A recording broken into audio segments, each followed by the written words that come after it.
Winner bracket semi-final, qualifier number 5, everybody. The party continues. We have Battlefield of Eternity, another best of 3 series. And right now it's the Bratwurst boys against the Enjoyers. The red team, the team that usually thrives in chaos. Whereas we have on the left the favorites for this entire tournament. These guys have been crushing it. Cure is actually subbing in for them today. The last time that he was trying to sub for them, he had some problems with well, maybe not with his internet, but just the connection from Europe or to North America and back was a bit of a problem. Honestly, a little bit of a side note, but that's one of the biggest things that I really love about Stormgate, that with Stormgate that's not a problem anymore because of the rollback netcode that they have, that you can now actually play cross-region without any ping problems. It's just absolutely amazing to me, and I love it. It allows for so many things in tournaments, and it was crazy in that open week that they had to see how people from all regions, from Korea, from Australia, from Europe, and from North America were playing against each other. Now again, we have a second channel on YouTube right now, so if you're watching this on YouTube, check the description. There's a link. If you are interested in Stormgate in general, in coverage there, we're going to host tons and tons of tournaments once that the game is out, and you can find the link there. So if you haven't done it yet, subscribe to the second channel and check it out. Link in the description. But here, with the Banshee Cup, we now have the 5th qualifier, so there's one left after this. Teams are still trying to not only get into the playoffs, but they're also trying to establish themselves as high up on that leaderboard as they possibly can, because since we are using a stepladder system for the next step in the tournament, it's kind of important that the higher up you are in the leaderboard, the less games you actually have to play. So for now, we have Anduin banned. We got they're targeting the support here, so they're going straight for a bit of a support choke. I mean, not quite, but there's 3 supports banned out of the first 4 heroes that got the axe here. So the Enjoyers, they have first pick, and we'll see what they are going to do. In the playoffs of the tournament of the Banshee Cup, there's $2,500 on the line, powered by Kevin, sponsored by Psychiv. He's the one that also made all the offline events that we had in the last 2 years possible. So big shout out to him. Really insanely passionate about the Heroes of the Storm scene and helping to keep it alive. So big shout out to him. The man's a legend. Absolute legend. Blaze as a first pick here in Battlefield. We have plenty of damage dealers, by the way, that the 2 teams can still go for. Now we have Li Ming. Could get Hanzo very quickly. And Urel as a pick on the side lane already. With Battlefield, I'm always wondering about what the supports are going to be. Sorry, not the supports, but the damage dealers are going to be. If we're going to see Hanzo now, if somebody tries to make an arrow play with Vala, but there's Hanzo. That poke is already in.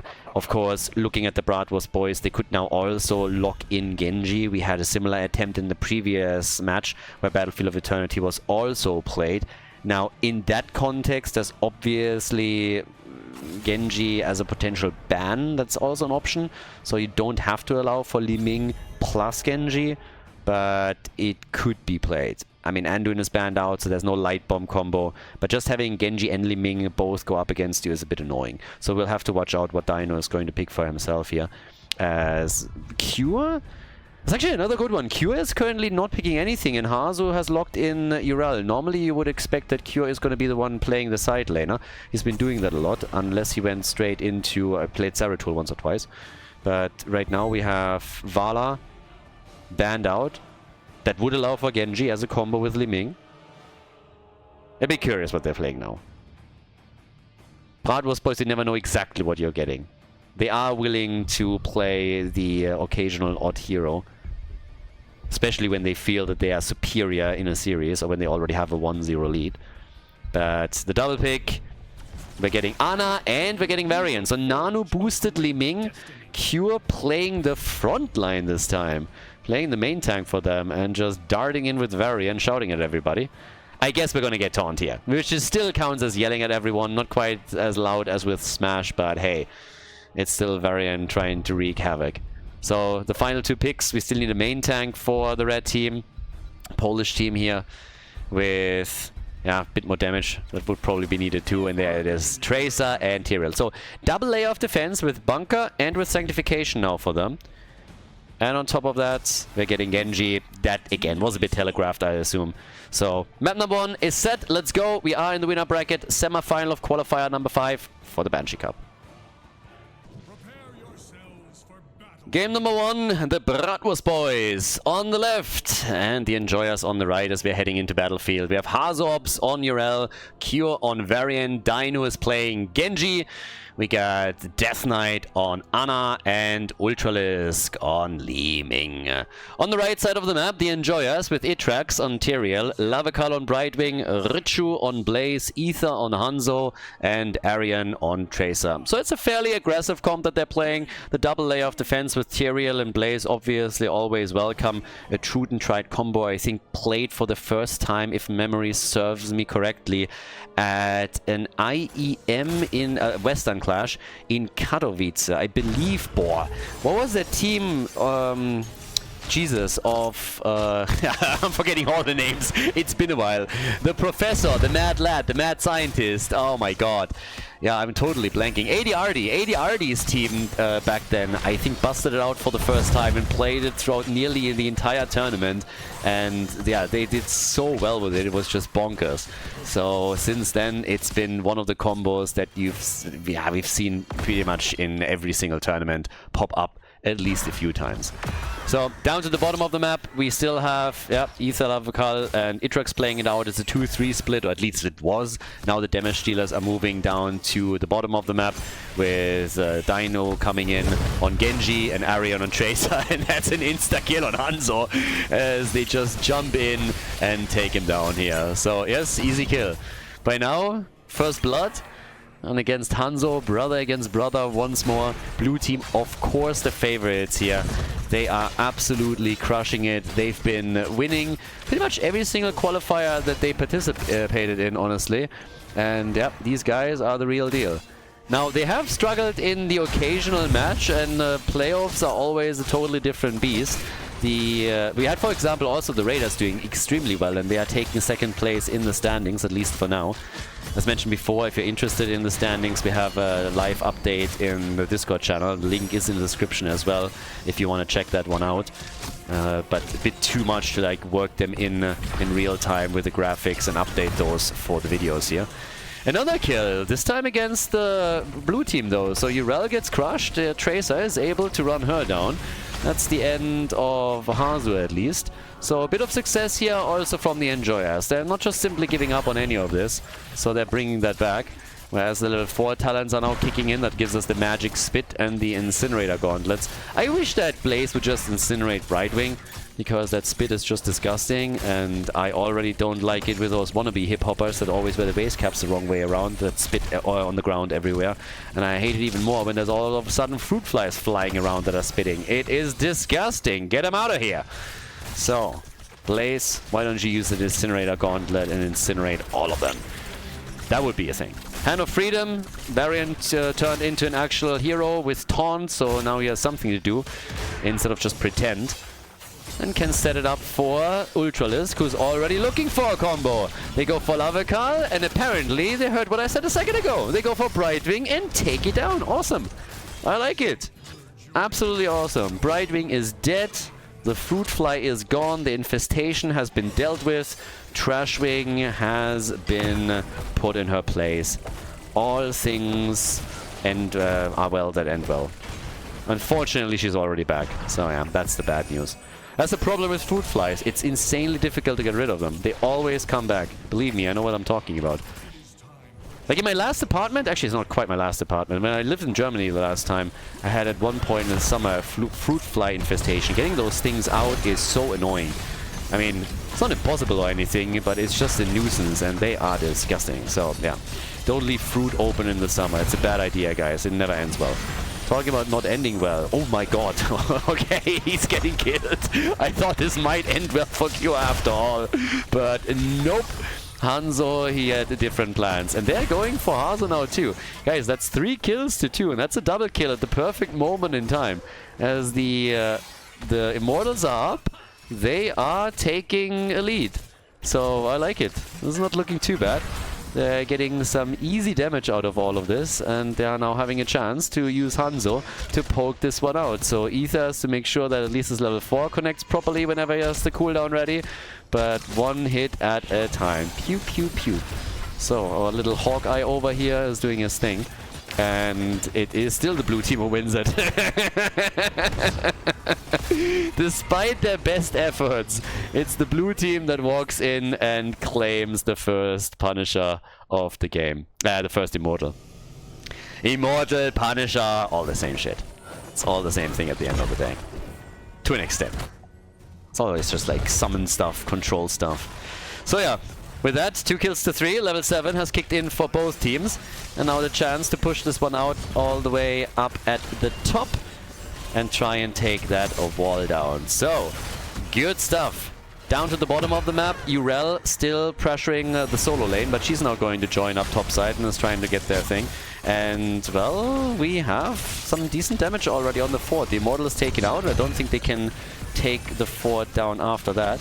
Urel has also been stopped a little bit as she was locked into 1v1 against Blaze for the time being.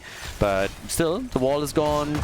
Not really a leading experience or anything, but they applied pressure and they got the fort down to 50% of its hit points, so it's not too shabby. We have Genji now with the perfect defense and also the anti-healer from Ana, which is going to be quite useful later on. And with the next fight, we're going to get Ana with a bit more use, specifically for... I mean, it could be for Genji too if he goes Dragon Blade, but it's probably going to be Li Ming that's trying to look for a reset here. So I would be shocked if the nano boost hits anyone else. Ultralis is going to be happy about it, but we could technically also see some use for Genji, depending on how exactly they're going to play this one out. But yeah, so far so good. 3 kills to 2. We have level 9 kicking in slowly. At the bottom of the map, one-on-one situation between Richu and Hazorps. But it has slowed down a little bit. Teams are trying to go for level 10 essentially and make a play with that. And I mean, who can blame them? So yeah, play it out slowly, just easy peasy, wait for level 10 and then just try to make some moves with that. So that's essentially what's going to happen here. Couple of camps that you can occasionally take. Not much more, honestly, but well, if they get a kill at this point, then of course it would be the dream. Just as the Immortal gets announced, that's kind of what you're looking for. They're not able to get one here, but at least they force Brightwing to already shift him. So level 10 soon for both of them. And it seems like only one team is going for their Shaman camp. So lane pressure at the top side. They have level 10 with Arrow, Brightwing with again Blink Heal. No surprises just yet, we're not going to get any. Tyrael, yes, he could technically still go for Judgment over Sanctification. You could go into Judgment plus Hanzo Arrow, but given the build that he's been using previously, Sanctification is a logical choice, and that's exactly what he's going for. So halftime show is a fairly even trade with a slight advantage for the blue team again by 2,500 hit points. It's not crazy, but it's still nice. I'll take it. But let's see when the fight breaks out if Ultralisk is able to really utilize that nano boost that he's likely going to receive from Ana to take some heroes out. Because that's going to be the goal here. So the attacks keep coming. Genji is already poking on the side slightly. And yeah, Cure, he's waiting for a decent taunt. He wants to tee it up for Ultralisk. It's kind of wild to see Cure in that position. And again, shout out to him playing cross-server. Not a lot of players are going to do that. We've seen a lot of Europeans playing on the NA server, but because of time differences and also the ping disadvantages, there's a very limited amount of North American players that are willing to do that. Q is one of the few, and he is always up to sub in for team. Sanctification is out. Ultralisk, yeah, Nano Boost has already been used previously. They're making their move for Blaze, and he dies. It was a pretty cool arrow actually from Hanzo, but they got fully body blocked. Ultralisk at least gets murdered, but with the Brightwing gone and Blaze also destroyed, that's 2 for 1 trade. And they're looking quite good here, and if anybody is getting closer to another kill, it is the blue team, especially since Genji now wants to take down Tyrael. Now he's not able to make that work, but they are poking the Immortal down pretty nicely here. Brightwing then again is going to be ready and can global in. So yeah, that's the next one that's going to happen. 4 kills, 2-4. At the same time, we still have Ultralisk back to business. He's going to look for resets once more. But they are actually in a pretty close fight because the red team has taken over with a poke from Hanzo and could lock in their first Immortal in this game. We're only fighting over the second one thus far. We're not quite at the 10-minute mark yet either. But we had some pretty nice fights breaking out here. Ultralisk is looking for another target, and Nano Boost will be ready in another... Well, it is ready. So here's the moment to make a play. And that Immortal is looking low. So if you make a move, you gotta move it now. And, well, they get him! Hanzo could not make it over the wall. He gets killed. And that should guarantee them another Immortal, even if Cure falls here. And seems like he's going to get out. So, yep, that is making matters even worse for them. If they can get another kill here, it would be fantastic. They're trying for Tyrael. The 2 health globes also really helped them in that situation that they got from the Immortal spawn. Because if not for that, then several of those heroes would be super, super low. Seems like they're actually trying to trap someone moving in from the top. And unless they're double checking here, this could lead to a kill. So there's the taunt, and immediately the damage combos are coming. They're attempting to slow them down to allow the Immortal to get more work done, but a good Hanzo arrow comes in once more, forcing Dainu to just retreat and quickly swift strike out of here. But they didn't lose anybody. They didn't lose anybody, and they're doing the damage. So now we have them with 36,000 on Liming, who keeps adding new combos that she shoots out, and she adds all the damage to that. Look at Itrax. Tyrael is gone. Tyrael is just gone. Yep. Dragon Blade gets the kill and still dies. Typical Genji player right there. Worth it though. Worth it. Take down your brother, and then it's all good in the hood. So yeah, nicely done. With that, we have the next attack coming in. They're moving in for another quick push on the keep. Maybe a little bit of poke here. They've done some damage, nothing insane, but I was thinking that with Liming, they could maybe poke it out further. The problem is that they don't have Genji here after he died. The second that you have everybody respawn on the red team side, you're outnumbered, so you don't want to get caught in the battle there. So, yeah. Level 13 talents for the 2 teams. Camps are, of course, still up and have to be taken. All the way up at the top, the red team is trying to do the same. They're not too far behind in experience, so it's still a fairly even battle between them. But yeah, let's see what they can do right now. 7 to 5 in kills. Seems like they're trying to be a bit more aggressive around the top lane. Hasn't really done much yet. But I like that they're not just simply sitting back here. They're obviously an aggressive lineup too. They want to come in with Tracer, prep for some of these kills. I like the Hanzo arrows thus far. We had a lot of moves where they could have gotten a kill. And even the attempt to save Richu earlier on Blaze was kind of nice. But the problem is that the stuns just happened in a bit of a concave where Blaze couldn't get past it. He was just blocked out by the stunned heroes. And then once the stun wore off, they could just kill him. So he got a bit unlucky there. But Hanzo had some really nice timings on these. Now, either way, it is 14 to 14. The next Immortal is spawning. I suppose there's a chance that they will hit level 16 at some point during the fight and run the advantage. But yeah. Quest not completed yet for Hanzo on level 1. And the poke is starting. Liming is happening, is doing the damage on the left side. Over here though, they have to signal when they want to go for the actual team fight. Because right now Ultra is just sitting tight and is trying to poke this one out. So, yeah.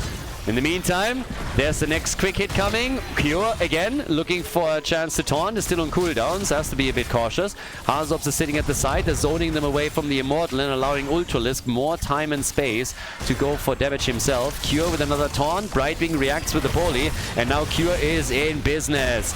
And together with Ultralisk as they look for the kill, but it's Ana that falls. Blaze gets it. Tyrael falls to the bunker. Use Genji! Gets 1, gets 2. They kill Hanzo as well. Tracer was trying to clean house here, but couldn't. Ultralisk is ultra low. He's ultra low. Gets a kill, gets a reset, and jumps out. Insane! He had like 5 hit points, and he got a kill with it. Check this fight out. Ultras gets the reset and escapes, but look at this battle. It's utter carnage. Ultralisk gets out, and then bam! With the wave of force, beautifully lined up, he gets the kill, and they get very likely now another Immortal for the collection. but some sick plays here from the Li Ming player. And it results in level 16 for them too. Boah. Yeah, Ultralisk falling would have been a big step for the Enjoyers, but they do well. Again, we have to contextualize this. The Bratwurst boys have so far not lost a qualifier that they participated in. They are by far the strongest team here. Basically a super team that was built to dominate this tournament. And the Enjoyers, they seem to get stronger every single time that we see them. We were talking in Meta Madness and at the beginning of the Banshee Cup qualifiers how they seem to thrive on chaos. I think that's true, but also they are getting better. Initially they were the team that were just in wonky environments starting to pull ahead and really dominate the crazy fights and do better than everyone expected them to. But now they are playing pretty nicely into one of the best teams that we have, in, if not the best team in the tournament. Now, does that mean that they're winning it? No, not necessarily, but still the performance is quite noteworthy. The Bratwurst boys, though, they are now on their way to take the first keep. That's the agenda. That's the play that they're trying to go for. So they're crushing through the top. They're starting to take down the towers here, and they're making their moves straight up for the keep. The shield is gone on the Immortal. It goes straight into melee mode as a result. But I do not believe that the Enjoyers can save that keep. I don't think so. If they lose a hero here, it might even be a push for core. So the momentum is definitely swinging heavily in favor of the blue team now. But they're forcing them back once again, and they got Cure in a corner, but they have to back off here also because the Immortal is still doing damage, and you just can't allow that bad boy to run rampage on your core. So you got to deal with that too. So yeah, well done. Now all the way up at the top, we got Hazops and Cure going for the next camp. Down at the bottom of the map, Ultralisk is now coming in. Is going up against, together with Dino going up against the camp, so they're trying to go for both, taking them at the same time, splitting their forces. That's a little bit risky in the sense that if they get caught at the top, they might lose a hero here, but they moved back in time, so it all worked out nicely from a timing perspective, no issues. Tracer is now sitting at 49,000 damage, just a little bit behind Li Ming, who's at 52,000 herself. And yeah, this is a one level lead still for them. Now obviously, as we are heading into the later stages of the game, matters are now getting worse simply as a result of the fact that those catapults are going to get stronger, structures have been destroyed, there's a passive experience gain that they're getting to, so yeah, it's a bit of a problem. Arrow is out! Oh, Tracer! Yeah, that's bad news. She gets absolutely murdered here, had no chance. They're taking Brightwing out, and it seems this is going to be the cleanup job that they were looking for the entire time. Absolute rampage. Li Ming is murdering everyone, gaining massive amount of momentum here. And they are starting to go straight for the core with this. But yes, Ultralisk cleaned house. He got the resets, and they just crushed everyone in their path. No escape there. Li Ming herself, obviously, with kill after kill after kill. Now they're trying to go for Itrax. Hazops is the only one that is going straight for the core. The death timers are not really that crazy yet, but they're definitely big enough that they can make the move. That's 15 kills to 7. They have level 20 talents, and this is going to be a lead in this best of 3 series here at the semi-final of the winner bracket in qualifier number 5. They get the Tyrael kill eventually. Catapults will be taken out by this, but of course all they gotta do right now is to right-click the hell out of it, and well, that's game. Battlefield of Eternity ends with a W for the blue team. GG. Before we head into game number 2, make sure that you subscribe to the channel if you haven't done it yet so you don't miss out on any future content here on Khaldor TV. Game number 2, all direct pass everybody. So the Bratwurst boys are in the lead as we're heading into the second map of the series.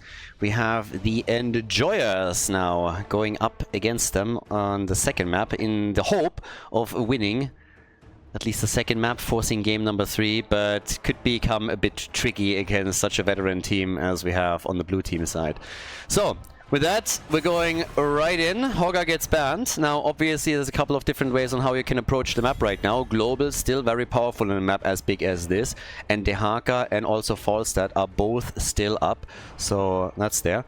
We have the next ban coming out, and one of the two could definitely get the axe here. There's also the good old Anubarak cheese. You can play with Samuro here, so there's definitely a couple of options on how you can approach all direct pass when you're playing it.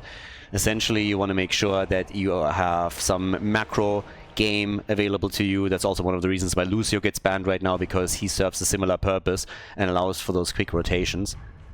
Sylvanas is also still up and can be insanely powerful on this map too, as pretty much on every single map where you have a push going on, particularly with an objective. So is she going to get banned out, or they allow for her to be taken? Diablo gets banned, targeting the front line a bit. And that is going to leave, by definition, quite a few top heroes up for grabs. There's also, of course, a chance that Ultralisk is now going more into melee mode. We always have Karrigan and Maiev around for him as potential picks.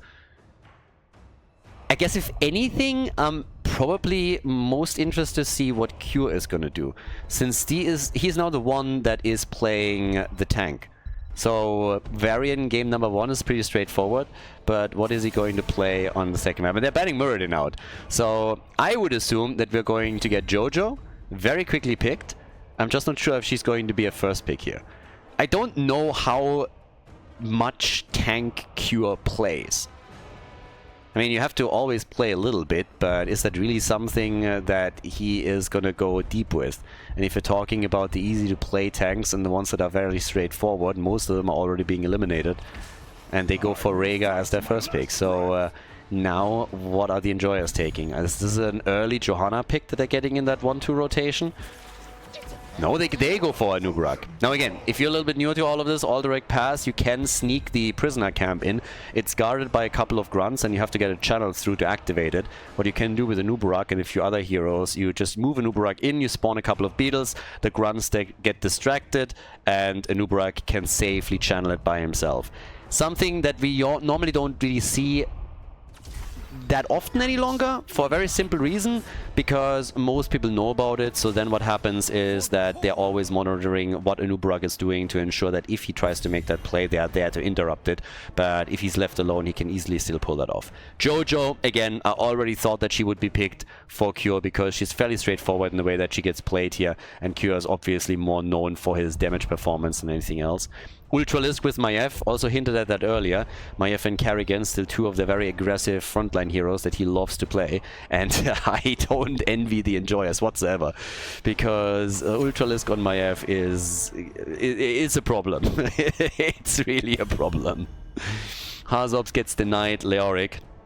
And now the Bratwurst boys can also go for a final ban here. Can maybe ban out. I mean, the main tank is already taken, so you can ban a support, I assume. They already have Rhaegar. Junkrat is in, so Anubarak, you can follow with Junkrat up. Junkrat is also very annoying when you're trying to get a channel on the camp in the first place, because he has multiple tools to interrupt you pretty easily there. And apparently they are just done with Sergeant Hammer for now. Yeah, no more Hammer time here. Actually, I had quite a couple of Hammer games in the Banshee Cup qualifiers. I have to say, when it comes to heroes variety, we had a lot. Zeratul and Sonya. Okay, there's our triple front line for the Enjoyers, and also the damage that comes in. They're trying. So, they're trying to do their thing with this. Zeratul, Sonya, Anubarak, Junkrat, getting quite aggressive with the picks that they have. And that leaves us with a double pick, the final one for the Bratwurst boys. Again, they are aiming for a win here. This is match point. Match point number 1. And yeah. Dehaka and Jimmy. Look at Dino. Dehaka was expected. I talked about him at the beginning of the draft as a good option for both teams. But Jimmy is something that I certainly did not see coming. And he might be in trouble with Sonya, Leap, Anubarak dive. Alright, let's see if they can keep him alive here. Aldrich pass, everybody. Game number 2. Let's jump straight in. We got the Bratwurst boys going up again against the SL Enjoyers. The Storm League Enjoyers, the masochists, so to say. Game number 2. The Bratwurst boys. Hazops on Dehaka. Dino on Jim Raynor. We get Cure playing Jojo, Ultralisk on Maiev, and Death Knight on Rhaegar. On the right side of the map, the Enjoyers with Arion on Zeratul. We got Lavekal on Uther, Itrax on Anubarak, Ether with Junkrat in the second game of the series, and we got Richu on Sonya. So, Cleave build for Zeratul as the game begins, and we got the dings for Jimmy. Veteran Marksman on level 1, so curious. I mean, let's see what Dino can do here.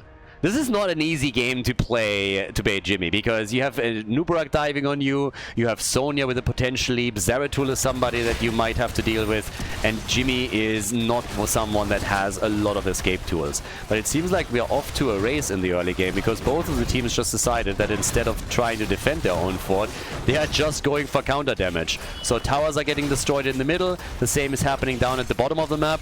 Seems like the blue team is a little bit faster on all of this, as they are now moving in with another minion wave. But yep, everybody is just trying to accelerate the game here. Dehaka is still sitting at the top for extra experience for his team, and now that the red team moved away from the middle, they are starting to move out. Immediately they gotta save Dino, but he gets his stacks together. Ding, ding, ding, ding, ding, ding, ding, ding, ding, and that's the end of Nubarak. So they come in, they get the kill, and they can continue the pressure play for the bottom fort. So yeah, this might actually be a quick one. Every time that you have players, teams at the beginning of the game just exchanging damage on structures, it usually accelerates the way the game plays. And this is already a massive, massive advantage. 1 minute and 20 seconds in, first fort gone. Seems like a new record, honestly. So the Enjoyers were maybe caught off guard there a bit. They were willing to push, but I don't think that they thought they would lose it this heavily. So that's quite the opening from the blue team, and puts them quite securely into the driver's seat here. Not too shabby. 2 kills to 0. And on top of that, we now have topside Cure just doing his thing. And in the middle, yeah, obviously the red team trying to recover a little bit, and you can't blame them for that. Just slow this one down, take a deep breath, and try and stabilize. More dings for Dino with Behemoth armor on level 4. We got Zeratul with the follow-up here, so rending cleave for him. Down to the bottom of the map, we now have Zeratul in a one-on-one with Dehaka, who of course can always global it up and does exactly that.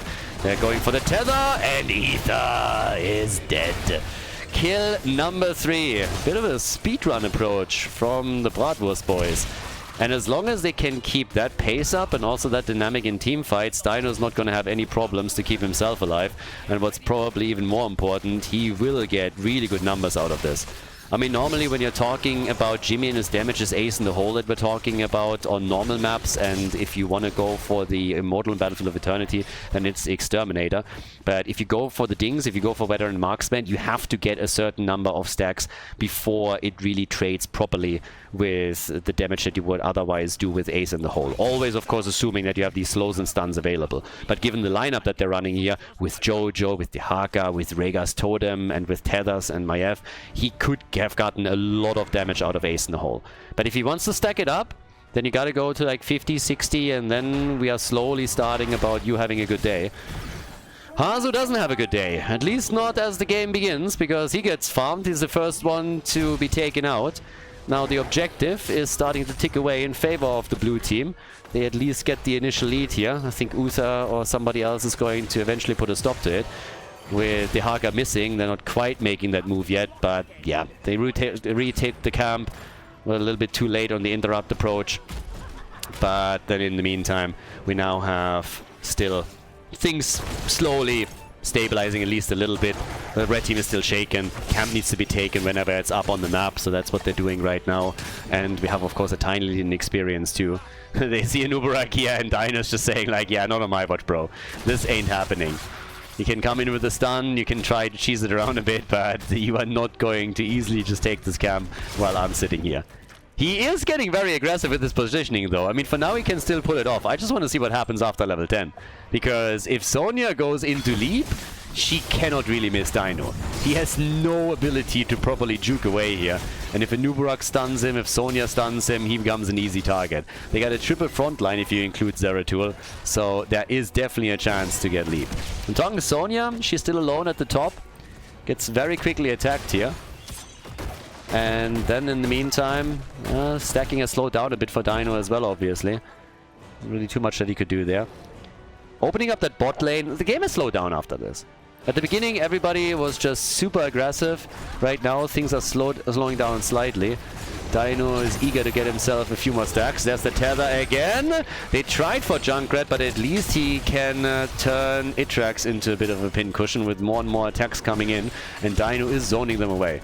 And to be fair to Jimmy, by the way, he can do an insane amount of damage. With proper positioning, and if you can keep him alive, his damage output is pretty decent. The problem is really the lack of mobility that you have with him.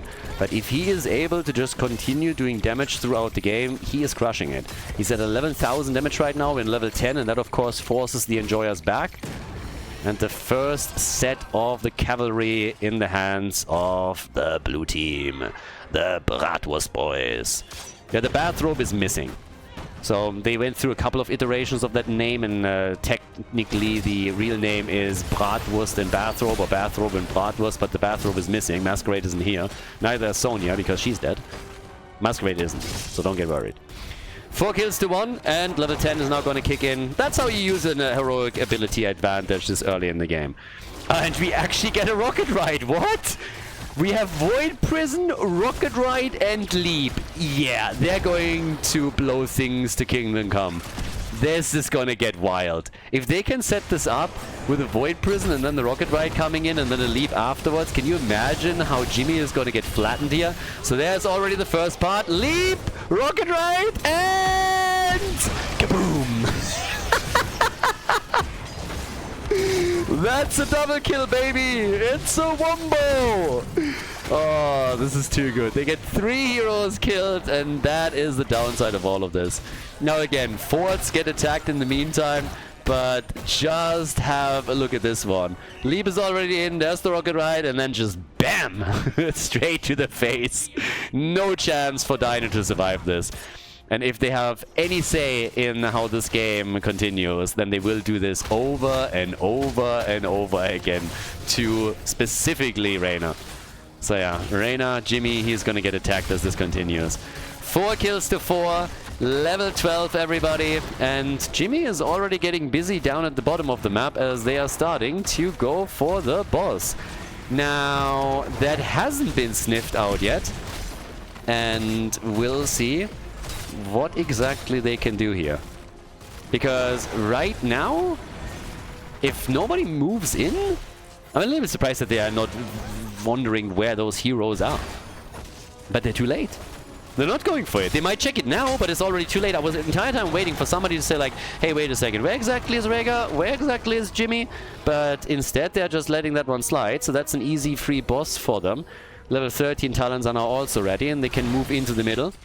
Gotta try and save Cure here. Blessed Shield is out. There's the Tether. Divine Shield saves Anubarak. Cocoon had to be used too, just to ensure that the Haka is not going to get a drop on him. But there's again Leap and Rocket Ride. The same combo is made again. And Jimmy is dead. Jimmy is dead and Maiev is dead too. Again, get used to this. This play is going to happen every time they clump up. Every time that Zeratul can get that particular Void Prison. I mean, yeah, check it out. There's the VP. And bam. Goodbye, Maiev. Goodbye, Jimmy. He just doesn't stand a chance against this. This is really what they are going to try and do over and over and over again. And, of course, there's still a lot of suffering happening on the red team side. The bottom keep has taken a little bit of damage. There's only a fort in the middle, whereas the red team took only 1 fort out thus far. But it's 14 versus 13, and the kill count is leaning in favor of the Enjoyers. So, it is a pretty dumb combo, but it's working. And they're just abusing the disadvantages of Jimmy. And at this point, yeah, they're also in for a quick pause, because apparently it seems a little bit like Lavakal dropped. No, it seems like Uther actually wanted to head back. Topside, Arian, I don't know if anybody dropped out. But yeah, just generally, when we're talking about the combos that they're executing, I'll show you that particular play once again. So if you take a quick look at this, they're just doing this time and time again. And they're hitting 3 here, which is great. If they don't hit 3, if they just had 1 or 2, they're still going to get those kills. So they sync this up, they get the kills quickly. They are hinging obviously heavily on their cooldowns, on the heroics, and that's a bit of a downside. But generally it's working for them. Now, if they can keep doing this, this is a bit of a question, but one thing that it has accomplished already is that Dino over here is now not really stacking as quickly anymore. He's at 17 stacks. It's still decent damage. He's at 17,000. He's not quite on the same numbers as Junkrat, for example, but 17k are not too bad. He's still applying a lot of pressure here. One of the problems that they simply face off with that is that when Jimmy's dead, he doesn't get any stacks. He doesn't participate in those team fights, and his damage is heavily reliant on those numbers. So we're 9 minutes in right now. He has 13 also on the Behemoth armor, so survivability is going to increase as the game continues too. I still highly doubt that he's going to be able to make it through that combo. Junkrat was trying to interrupt but couldn't, so now they have to deal with this. It's even talents, so why wouldn't they? But they don't have their cooldowns yet. Leap is up, Rocket Ride is up as well, yeah, but Void Prison isn't. So they can try and play this out a little bit longer. Maybe they have to rely on Leap alone. But they are looking for those wombos once again. And Zeratul is already going for it. Cooldown is back ready for him in just a moment. But they're also about to lose the objective. So the Haka is already being used there. Objective is taken. Can they get at least a kill? They go for Rhaegar, as it seems. Rocket Ride is up. Where's the Leap? Leap has already been used. They go for the Rocket Ride, and Death Knight gets killed by Zeratul. Sentenced to death right there. Now they're trying to make a play for the rest of the team, but it is instead the Nubarak and Uther that fall. Sonya with a spin to win. She might still fall here, and as the Haka moves in, I think this is Richard dying. Don't wait. What? Boah. Okay. Fair enough. Good for him. Cure. I like the way that they're playing this. I really like the way that the Enjoyers are playing this. I would have not for a moment believed that Sonya makes it out of the fight, and then them even killing Johanna was just perfect. So yeah, this keep at the bottom of the map is taking significant damage. They might even lose it. One at the top is at least losing some. The fort here is now getting destroyed. It's 16 versus 16 talents. But yeah, it's a bit of a wild game. The attempts that we have from the Polish team to just go full Napierdalai and take them all down are glorious. I love it. I love the YOLO behind it. I love the mentality. And I like what they're trying here. Again, they are the Storm League enjoyers. If you enjoy Storm League, you have to be a little bit crazy. And I think we can finally confirm this here. Because they are certainly going ham. We have Rocket Ride Leap. They're going for full wombo. And it's worked out several times already. Specifically since Zeratul can follow this up. And I mean, he does. So now they're going for the next structure here. Jimmy is actually moving down to the bottom of the map. Yeah, they might get that fort, but they are likely going to lose the keep at the bottom of the map now. I don't think that this can be saved. Yeah, not with Rhaegar coming in too. Rhaegar is going to get the heals. Even with Sonya halving, the keep gets destroyed, and that means the first armor shield is removed from the core. So that one's gone. 26,000 damage for Junkrat, 27,000 for Jimmy. Ults are back up, so now you can technically try and make your play. They got Cocoon ready. Are they going for it? No, not just yet. Maybe for Cure. Ancestral is out, so they baited a few cooldowns and can now still make their move. All of the forts are gone. The keep is gone. Again, the Enjoyers. I love the way they're fighting back. I really like it. But there's still an advantage for the Bratwurst boys. I just like the chutzpah here, as they are just fighting, going for some structures, taking a fort down, and just really bringing the pain with every single wombo that they're going for. So it's pretty cool to see that. Now, either way, they are heading kills. Arion is still roaming the map here, and the rest of the team is now getting ready for the objective as it starts to spawn again in 18 seconds. With level 16, obviously, the Cleave build is also finished. Level 20 talents are going to change the dynamic a bit, and they're going for a boss as well. So this time both of the teams are making the play. Topside boss is getting taken quickly, but the blue team is not getting lazy either. They are at the bottom of the map doing the same thing now, and I think by now it's pretty clear that both of the teams have the same idea. Topside is obviously already taken. This interesting part is that this boss is going to march straight for the core, but with only one armor shield being removed, that core is not going to fall to a boss. I just don't see that happening. Zeratul, well, okay, with the Haka moving in, maybe you could technically take it down, but Zeratul is there to stop things, so there is going to be a certain amount of pressure on the core no matter what. But it will regenerate, whereas the topside push breaks probably through to the keep. Now that they're actually moving more than only Maiev onto the top lane, they're gonna take it out very quickly. So yeah, blue team still with a slight advantage that they can now use, and I would expect that they're going to try exactly that now on the camp and try to go for it. But yes, the boss alone, again, as I said, is not going to be enough. With 2 armor shields removed, different story. With 1, I don't really think so. But the advantage is taken once again by the Bratwurst boys. So far, the level 1 talent on Dainu's Reina, totally not worth it, by the way. Absolutely not worth it. He would have been much, much better off in regards to damage going for Ace in the hole here. Jojo Cure gets absolutely deleted. They try for another kill, and can they take the Aga down? Yeah, they might. He still was able to pop his essence. They forced him also to burrow, so a lot of cooldowns being used here. But look at Maiev, gets the heal, and still barely alive. Ah, Junkrat is coming back too. I love Junkrat. It's such a dumb hero. It's so fantastic. Rocket Ride is a super fun ult. It's like riding back in rockets into battle is so damn cool. That was one of the more genius things that Blizzard has done. It was really enjoyable. But yeah, there's level 20. And we got the Puckish Scamp now. So, even upgrading that, and it's going to be pretty rough. The cooldown reduction alone is going to make this so much fun. We have Redemption for Uther. This might also be the first objective for the Enjoyers. I mean, Cure is back in 6 seconds, so I suppose they could try and make a move for it. But the fight at the top gets forced, and the longer they can force the battle here, the more time for the objective to be actually claimed. And I don't think it can be interrupted. Nope, this one is going to be taken. Cocoon used against Maiev, as Itrax is making sure that he survives, but they won't get a kill. Well, can they get a kill? Objective, they could technically still make a move for it. Zeratul is gone. Don't tell me they really claim it here. Interrupt, and Junkrat pushes them back out. Sonya had to leap away. That was actually a pretty sweet move here. Yeah, the core, by the way, is still totally fine, as already mentioned. So yeah, only 1 armor shield removed is all that you need here. If they get more kills, though, can they go for it? They might be able to. That's 2 heroes gone. If they can kill Junkrat, they would probably be better off trying to go into the middle and take the keep out. And this is where they're headed, dealing with the cavalry or with the raiders. But yeah, Zeratul is the only one that's gone. Redemption on Uther was still up, so he's already back. But this is still a push that they have, so they can break through the gate if they want to.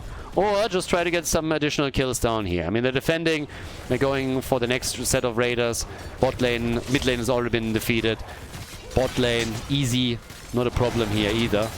So top side is the only one that they have to deal with, and I guess, yeah, Dehaka has already moved back to the Nexus, so he's going to be fine. He's going to be the one taking care of that quickly. The damage output, after level 20, we got 44,000 for Jimmy. Top damage in the game. Has surpassed Junkrat, so he's farther ahead of him. 8 kills to 9 by now. And Dehaka, yeah, he's going to stop this. Together with the camp. This is a lot more damage on the keep than I expected, though. He's going to drop it down to 50% or so. It's not too bad. If they ever get a top boss again, they can definitely make a play for this. Structurally, the advantage clearly goes to the Bratwurst boys, and they want that 2-0. So, can they get it? They're making some nice headway. They're still behind in kills on the other hand, so yeah. And Junkrat apparently wants the top numbers back when it comes to hero damage. He's still trying to make some moves here. 41,000 now. So, yeah, Itrax gets attacked quickly. Zeratul is anchoring the play a little bit. Basically just acting as an observer board over here. And the objective is soon gonna get announced again. Yeah, Jimmy immediately attacked Dino. Has to fall back out. But there's, yeah, they're set up again. Oh, and bye-bye. He is dead. Yep, gets wrecked. No chance for Rhaegar. I'm sorry, dude. Like, nice try. But if Jimmy gets caught like this, he has no way saving him. Divine Shield on Sonya even. They're still fighting for this. That choke point might actually become a problem. And yes, it is. The Uther is dead again. This time he doesn't have redemption. So they're chasing them. They don't even need Dainu. Dainu, not needed. Overrated. They go for Uther and take him down. Now they're moving in to drop an Uberak with a success.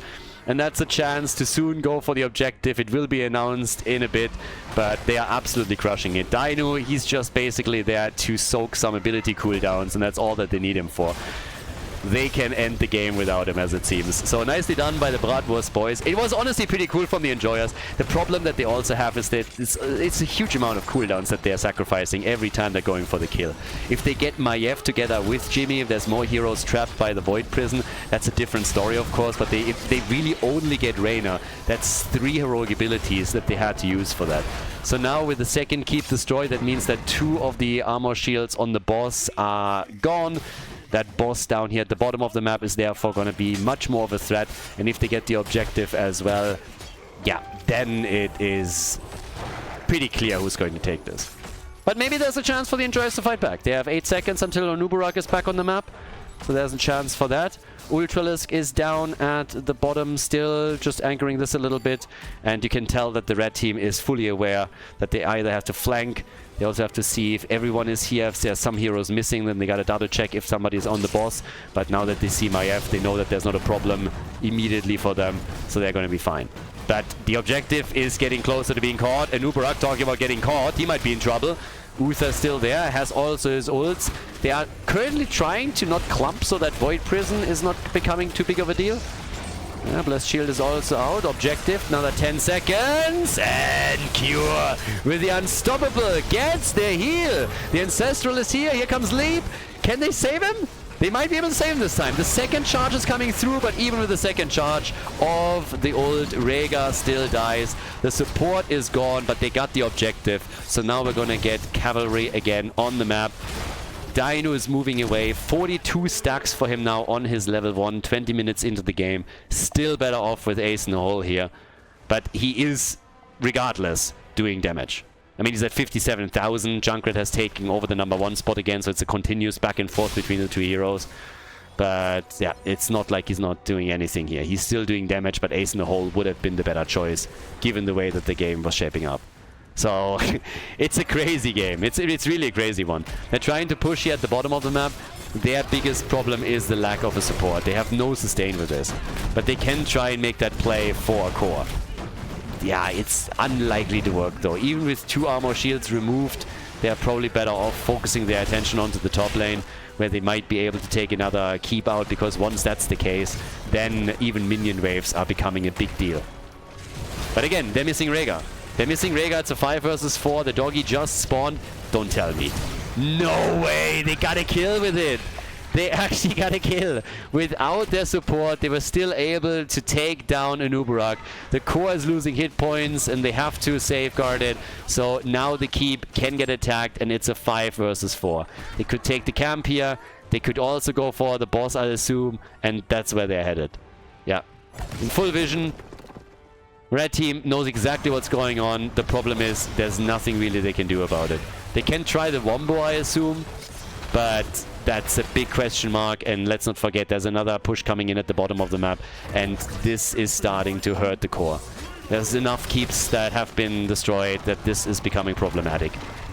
Not even to mention the boss push at the top right now, which could definitely be the last move in the game. There's another boss at the bottom of the map, so they could literally go for a double boss play. But yeah. Top side, Zeratul, he's trying to at least cleave those minion waves down. And the rest of the blue team is just setting up. They're taking the camp out here. They're setting up for the push up at the top. Can easily try and get a kill here. It's all a question of whether or not there's a chance for Zeratul to land a big Void Prison again that they can use as a tool to land Leap and then also the Rocket Ride. Already they're pushing it past Jojo, got cocooned. They get Jimmy with it. Sonya leaps in. They're insta-killing Jimmy again. It's the same play. This time he survives. He actually survives. They didn't get the full combo off. He goes down. Zeratul is dead, and that just has to be the end of this series. 2-0. The topside keep falls. That's all of the armor shields gone on the core. Uther is also dead. And that, ladies and gentlemen, is going to be a W in this map, on this map and in the series for the Bratwurst boys as they move on to the winner bracket final. Nice performance. The Enjoyers still kudos. I mean, they made it quite the series, but the Bratwurst boys are just a little bit too strong, too powerful. And even with Rhaegar falling, Uther is dead, Sonya and Anubarak are dead too. This is game 16 kills, 2-12, a 2-0 victory for the blue team. GG.